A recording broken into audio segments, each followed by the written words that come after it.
और उसी दिन से उसने संकल्प कर लिया कि अब मैं निर्दोष लोगों का खून नहीं बहाऊंगा।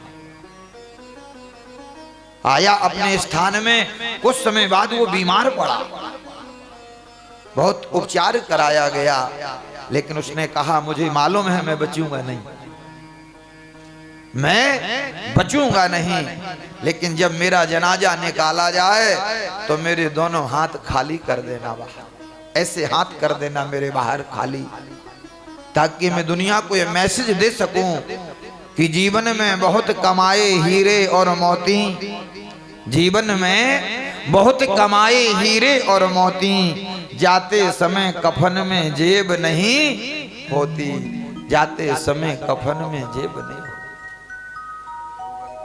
इसलिए महाराज मनु कहते हैं कि धनानि भूमौ पशुवश्च गोष्ठे, जो आप ये सुख सुविधाएं इकट्ठी कर रही हो सब यहीं पड़ी रह जाती हैं, और जिसको आप अपना जीवन साथी बताते हो कि ये हमारी धर्म पत्नी है, अग्नि के फेले डाल करके 7 जन्म का हमने वादा किया है कि 7 जिएंगे 7 मरेंगे, वो पत्नी भी अंतिम समय नारी ग्रहे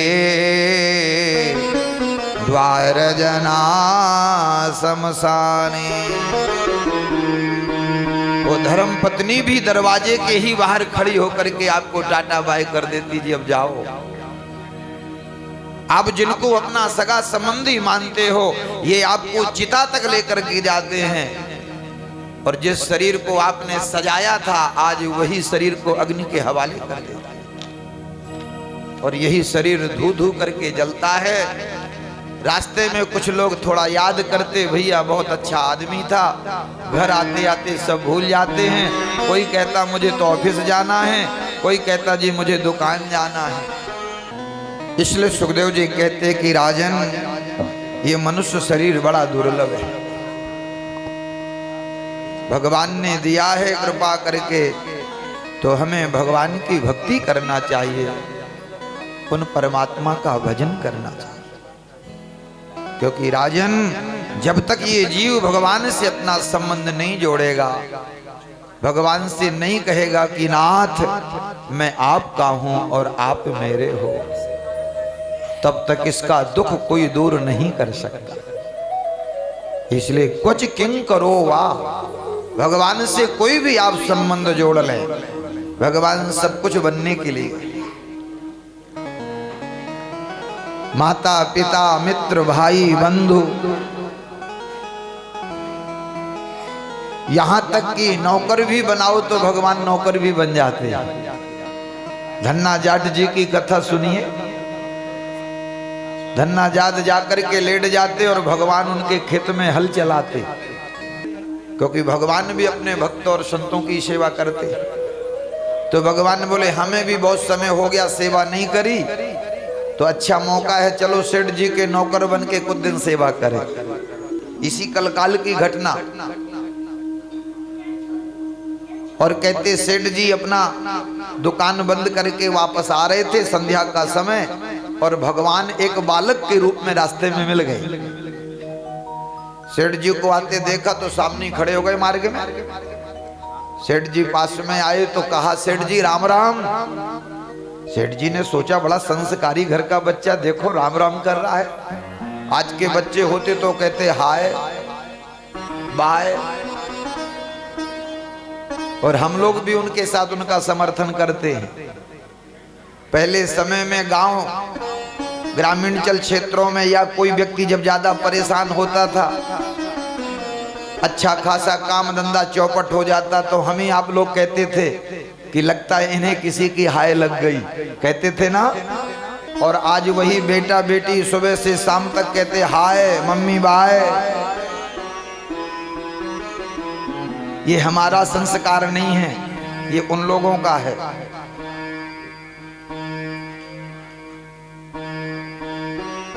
तो सेठ जी ने मन में सोचा कि भैया बड़े संस्कारी परिवार का बच्चा है, देखो राम राम कर। सेठ जी ने कहा बेटा राम राम, कहां से आए हो, कहां जा रहे हो, और तुम्हारा नाम क्या है? तो भगवान बोले कि आए तो बहुत दूर से हैं, जा रहे हैं किसी काम की तलाश में, और नाम है हमारा अंतर्यामी। क्या कह रहे हैं भगवान?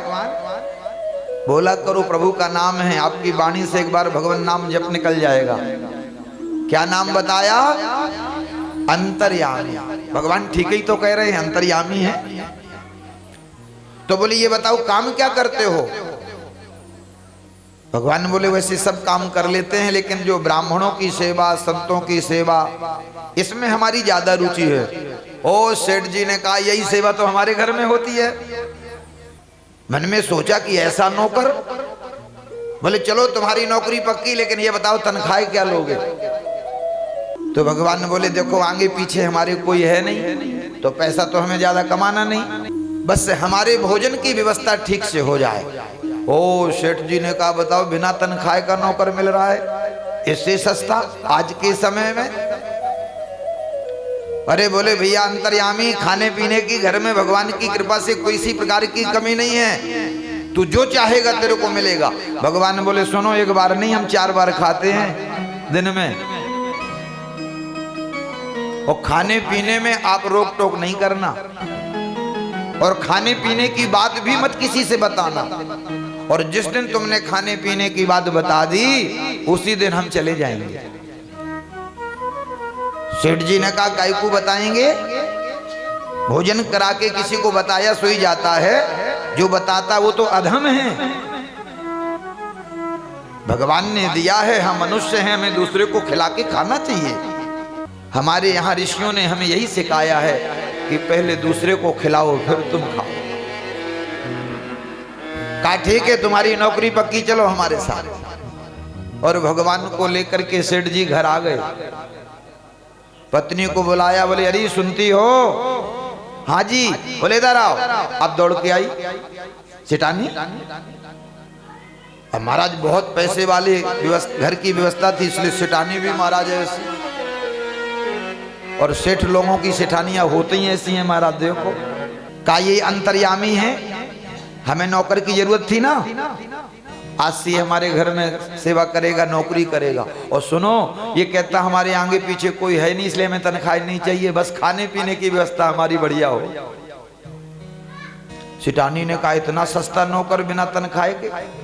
अरे बोले बेटा चिंता मत कर, तू जो खाएगा मैं वो बना के दूंगी। तो बोले माता जी हम 4 बार खाते। अरे बोले कोई बार नहीं 8 बार खाओ, और आज भी हमारे प्रभु का वृंदावन जाओ तो बिहारी जी का 4 बार भोग लगता है। सुबह बाल भोग, जिसको आप लोग नाश्ता कहते हो, नाश्ता मत बोला करो, नाश्ता नाश करता है, बाल भोग बोला करो। दोपहर में राजभोग, ठाकुर जी की सेवा। फिर 4 बजे जब पट खोलते तब भगवान की, रात में ब्यारू सेवा, ऐसे 4 बार भोग लगता भगवान का। इसलिए भगवान बोले हम 4 बार पाते हैं। हाँ हाँ ठीक है कोई बात नहीं। अब तो भगवान को सब समझा दिया, इनको समझाने की क्या जरूरत है, ये तो समझे ही समझे। सारे जगत का निरंतर खुद अपने हाथों में कर रहे हैं। फिर भी जो मुख्य सेवा बता दी, सुबह 3 बजे उठना, 4 बजे मंदिर खोलना, हाँ हाँ सब करेंगे। और भगवान दौड़ दौड़ काम कर रहे। देखो भक्ति का प्रभाव।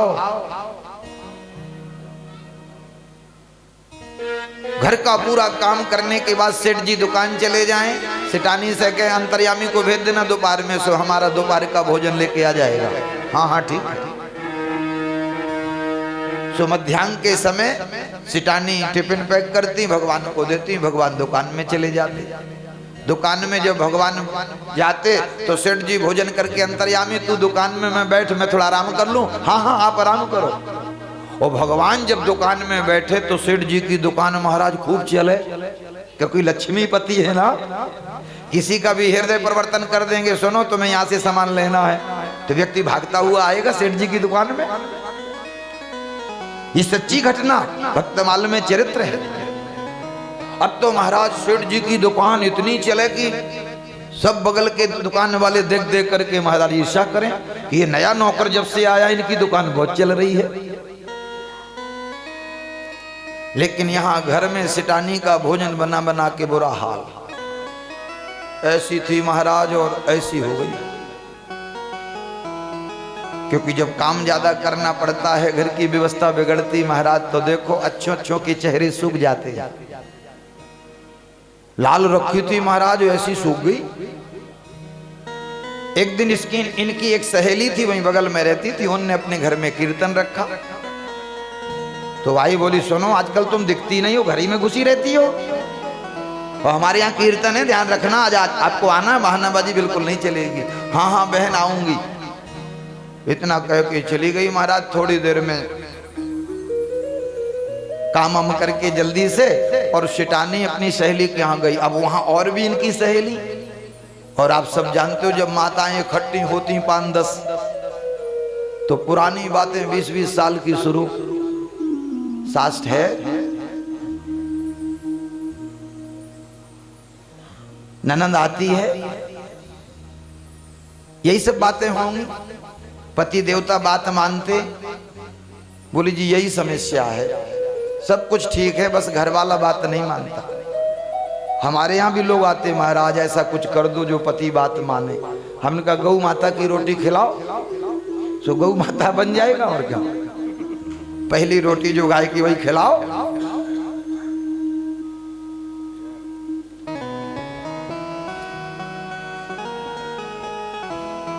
तो अब माताओं ने वहां जो उनकी सहेली थी पूछा कि अरे तुम तो पहले बहुत अच्छी लगती थी, आजकल देखो तुम्हारे चेहरे में 12 बज रहे, क्या बात है, कोई बीमारी है? अरे बोली बीमारी तो बिल्कुल नहीं है, लेकिन ये जो नया नौकर हमारे घर में आया ना, अंतर्यामी। सहेली ने कहा हाँ बहुत काम करता, हम देखती दौड़ दौड़ के। अरे बोली काम तो करता, लेकिन मालूम है 4 बार खाता है, उसी को भोजन बन बना के मेरा ये हाल। और यहाँ जैसे भगवान के भोजन की चर्चा की, भगवान अंतर्ध्यान हो गए, क्योंकि प्रभु ने कहा था अगर हमारे खाने पीने की चर्चा तुमने किसी से कही, उसी दिन हम चले जाएंगे।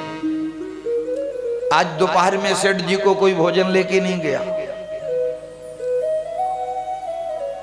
संध्या हुई, जल्दी जल्दी दुकान बंद करी, सेठ जी आए, और घर में आती दूर से आवाज लगाते थे रोज, अरे अंतर्यामी। लेकिन अंतर्यामी हो तो जवाब दे। 2-4 बार आवाज लगाई, कोई उत्तर नहीं मिला, तो पत्नी को बुलाया, अरे सुनती हो? सिटाने, हाँ। बोले अंतर्यामी कहाँ है? बोली मालूम नहीं, दोपहर में तो यहीं खेल रहा था। अब घर में ढूंढने लगे। सेठ जी का घर भी बहुत बड़ा, बच्चा है, कहीं थक करके सो गया होगा, चलो देखते। देखा प्रभु का कहीं पता नहीं, बाहर ढूंढा। पत्नी ने कहा कोई बात नहीं, आज आएगा, कहीं गया होगा, आप भोजन करो, टाइम हो रहा, आपने दोपहर में भी भोजन नहीं किया। बोले सुनो, अंतर्यामी नहीं आया तो मैं भोजन नहीं करूंगा। इसको कहते भक्ति। हम लोग तो चाय ना मिले तो नियम टूट जाता है। अंतर्यामी जब तक नहीं आएगा मैं भोजन नहीं करूंगा। और पति भोजन ना करें तो पत्नी कैसे कर ले? क्योंकि पहले के समय में भारत की ऐसी परंपरा थी। क्योंकि जब तक पति को भोजन न करा दे, सास ससुर को भोजन न करा दे, तब तक वो बहू भोजन नहीं करती। आजकल तो महाराज इंग्लिश का जमाना है, क्योंकि इंग्लिश मीडियम वाली आती हैं, उन्हें पता ही नहीं सास ससुर का मतलब ही क्या, पति का मतलब क्या। वो तो फ्रेंड की तरह रहती, दोस्त की तरह। कई बार तो रसोई में भोजन बनाते बनाते हमने देखा चख लेती हैं, सब्जी में नमक तो ज्यादा नहीं, और बाद में वही जूठा सबको खिलाएंगी, बोलो राधे राधे। ये आप लोगों की यहाँ की चर्चा नहीं है, ये उन लोगों की, दूसरे जो लोग हैं। आप लोग तो बहुत अच्छे। बहुत ढूंढा, भगवान का कोई पता नहीं चला। सेठ जी बैठ गए, बोले अंतर्यामी नहीं आएगा तो मैं भोजन नहीं करूंगा। अब पति भोजन नहीं करें तो पत्नी कैसे? दोनों बैठ गए। पूरी रात निकल गई, बस यही निकलता शब्द मुख से, हाय अंतर्यामी तू कहां? 1 दिन हुए, 2 दिन हो गए, दुकान व्यापार सब बंद, घर का दरवाजा बंद कर लिया। अब जिएंगे तो अंतर्यामी के लिए जिएंगे, मरेंगे तो अंतर्यामी को लिए मरेंगे। 4 दिन हो गए भूखे प्यासे दोनों को। भगवान ने मन में सोचा कि देखो सेठ जी कैसे भी हों, अगर मैं नहीं गया तो कहीं ये प्राण ना त्याग दे मेरे लिए। तो 5वें दिन भगवान ने दरवाजा खटखटाया, सेठ जी दरवाजा खोलो। परम पावन श्रीमद् भागवत महापुराण